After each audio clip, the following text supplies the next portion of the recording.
How are you. Welcome back to my channel of kindergarten play school Kavita Tiwari. तो आज मैं आपके लिए बहुत ही डिफरेंट और यूनिक वर्कशीट लेकर आई हूँ जो मैंने स्पेशली बच्चों के लिए रेडी की है। तो ये है आपके ओलंपियाड जो एग्ज़ाम आने वाले हैं उसके लिए तैयारी। तो इसमें मैं हिंदी, इंग्लिश, मैथ, संस्कृत मतलब जीके वीके सब कुछ आएगा और ऑल क्लास के लिए आएगा। तो अगर आप अपने बच्चों को ओलंपियाड का एग्ज़ाम दिलवाना चाहते हैं तो प्लीज़ वीडियो को लाइक, कमेंट और शेयर करना ना भूलें और सब्सक्राइब जरूर करें चैनल को। आपको सारी इन्फॉर्मेशन यही मिलेगी। बच्चा ओलंपियाड एग्ज़ाम दे या ना दे उससे फ़र्क नहीं पड़ता, लेकिन इतनी सारी चीज़ें नॉलेज की मिलती है ना कि ओलंपियाड एग्ज़ाम की तैयारी बच्चों को ऑलरेडी करवानी चाहिए। पेरेंट्स को मैं तो यही कहना चाहूँगी। ओलंपियाड एग्ज़ाम होता क्या है उसके बारे में मैं आपको पूरी इन्फॉर्मेशन दूंगी, एक वीडियो बना के सेंड करूँगी, तब आप आराम से देख लीजिए क्या होता है। वो स्कूल में होता है और सारे बच्चों के लिए अवेलेबल होता है। अगर जो पेरेंट्स इंटरेस्ट होते हैं वो पेरेंट्स दिलवा सकते हैं। उसके लिए आगे चल के हम कोई भी बड़े क्लासेस में बिठाना चाहते हैं तो बच्चे को इजीली वो बहुत अच्छे से पेपर दे सकता है, उसे कोई भी हार्ड नहीं दिखाई देता है। तो इसीलिए उनकी प्रिपरेशन हम पहले से करा सकते हैं। चलिए आगे बढ़ते हैं। ओलंपियाड एग्जाम के बारे में बाद में पूरी डिटेल और हेडिंग बताऊँ। वो एग्जाम कब होता है, कैसे होता है, स्कूल में कब कब कराया जाता है, उसकी कोई चार्ज नहीं होते हैं। स्कूल वाले कितना वैलिड करते हैं ये तो मुझे भी नहीं पता, लेकिन सब कुछ मैं आपको बाद में इन्फॉर्मेशन बताऊंगी। सबसे पहले मैंने आज लिया है ओलंपियाड एग्जाम का सबसे पहला पार्ट 1 इंग्लिश का। तो इंग्लिश में क्या क्या आता है वो मैं आपको बताती हूँ, फिर आप आराम से घर में रिवीजन करा सकते हैं।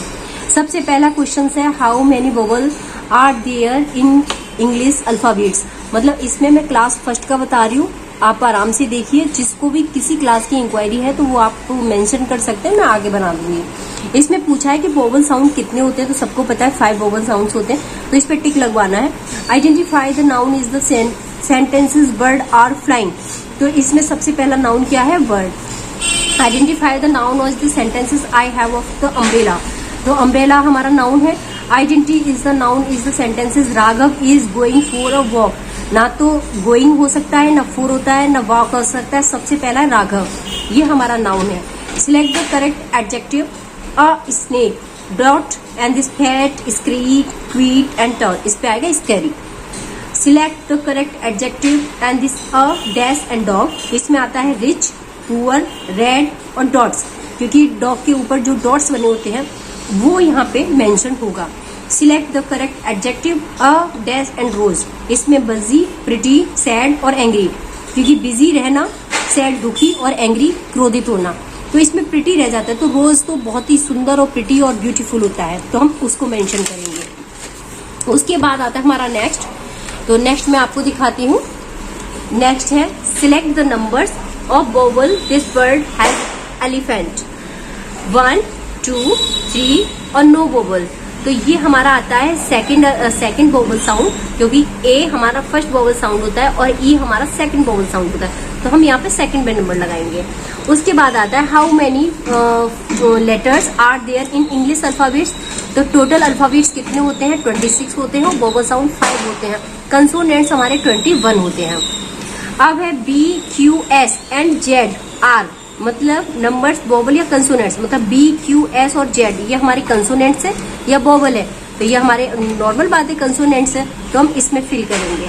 उसके बाद आता है हमारा सिलेक्ट ए और an to complete the sentences. See squirrel in the garden. तो इसमें हम क्या लगाएंगे, ये हमारा ए और एन का यूज है। तो वोवल साउंड जो होते हैं उसमें सिर्फ हम एन का यूज करते हैं, बाकी अन्यथा कंसोनेंट्स जो वर्ड्स होते हैं हम उसमें ए का यूज करते हैं। उसके बारे में हम वीडियो बना रखी है, तो आप आगे देख सकते हैं। तो इसमें हम फिलहाल तो कंसोनेंट्स है हमारा एस, तो हम इसमें क्या लगाएंगे, ए। अब है ए और एन। उसके बाद सिलेक्ट ए और एन, कंप्लीट द सेंटेंसेस।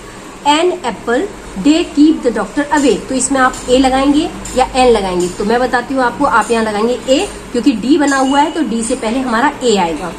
अब आता है सिलेक्ट ए और an to complete the sentences and those boys played with and dash and the wall. तो क्या आएगा, हमारा यहाँ पे भी ए आएगा, क्योंकि ये आपका कंसोनेंट्स है।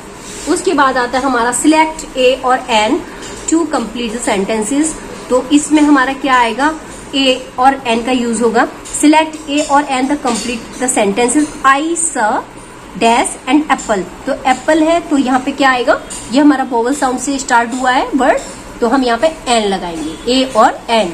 उसके बाद choose the correct and the vowel to fill in the blanks. And M और पी इसमें है हमारा कंसोनेंट्स, ये है एम और पी कंसोनेंट्स है। अब बीच में हमारे डैश दिया गया, तो मैं इसमें ऐसा कोई वर्ड करेक्ट लिखूंगी वोवल साउंड जिससे ये वर्ड बन जाए। तो यहाँ पे मैं लिखूंगी एम, ए और पी। इसमें सबसे करेक्ट कौन सा है? ए। तो आप यहाँ पे निशान लगाएंगे। उसके बाद आता है choose the correct vowel and to fill in the blanks. अब इसमें fill in the blanks double G लगा है, तो अब इससे आगे क्या आएगा तो आप सोचिए, क्योंकि इसमें आएगा ई डबल जी, एग माने अंडा। Choose the correct end vowel to the fill in the blanks and K dash और एन जी। इसमें वोवल साउंड आएगा आई, KING, किंग माने राजा। And pick the correct end consonant and to fill in the blanks and dash और O and K। तो यहाँ पे मेरा कंसोनेंट्स आएगा B फॉर बॉल। तो यहाँ पे मैं राइट लगाऊंगी और बुक बन जाएगा ये। उसके बाद मेरा नेक्स्ट आता है question number 20। Pick the correct of consonants, fill in the blanks and dash of IRAFFE। अब इसमें से मैं D लगाऊंगी या G लगाऊंगी या B या C, तो ये मैं अपने बच्चे के ऊपर छोड़ दूंगी। तो बच्चा यहाँ पे लगाएगा G, जिससे बन जाएगा giraffe. Pick the correct and the consonants, fill in the blanks and this dash and ANGO। अब इसमें M आएगा, G आएगा, N आएगा या O आएगा। तो नॉर्मल सी बात है M आएगा, क्योंकि MANGO मैंगो माने आम होता है। Select the correct opposite the words and the far का अपोजिट क्या होता है? बिसाइड होता है, नियर होता है, या फिर आउट होता है, या नैरो होता है। अब आप बताइए क्या होता है? नियर माने पास होता है, फार माने दूर होता है। Select the correct opposite the words and the outside का अपोजिट्स क्या होगा? आउटसाइड का अपोजिट्स आप खुद देख सकते हैं, इनसाइड होगा, आउटसाइड बाहर होता है और इनसाइड अंदर होता है। Select the correct and opposite of the words and the rough का क्या होता है? Smooth. Select the correct opposite the word and the young का अपोजिट्स क्या होता है? ओल्ड। तो ये मैंने आपको आज इंग्लिश की वर्कशीट बताई। अब मैं आपको आई थिंक दूसरे दिन मैं आपको मैथ की बताऊंगी। इसी तरीके से मैं हर चीज की डालूंगी, Hindi, English, math, GK, EVS, सबकी एक एक आपको इन्फॉर्मेशन देती जाऊंगी। और इनके पार्ट्स भी अलग अलग बनते जाएंगे, क्योंकि मैं चाहती हूँ कम से कम एक बच्चे के पास 50 क्वेश्चन जाए और 50 क्वेश्चन वो रिपीट करे। और आई थिंक वही चीज आनी चाहिए। ओलंपियाड एग्जाम बहुत जल्दी आने वाले हैं, तो आप अपनी स्कूल में इन्फॉर्मेशन लीजिए कि आपके बच्चे के कब होने वाले एग्जाम। तो आप इससे अपने बच्चों की चाहे एक्स्ट्रा वर्कशीट समझ लीजिए या फिर एक मेंटल मैथ की एबिलिटी समझ लीजिए। बहुत सारी चीजें ऐसी आती हैं जो हमें ये आगे बच्चों को सिखाने के काम आएगी। तो प्लीज ये वीडियो आपको हेल्पफुल लगी या नहीं, तो प्लीज वीडियो को सब्सक्राइब करना ना भूलें, लाइक, कमेंट और शेयर जरूर करें। Thank you so much.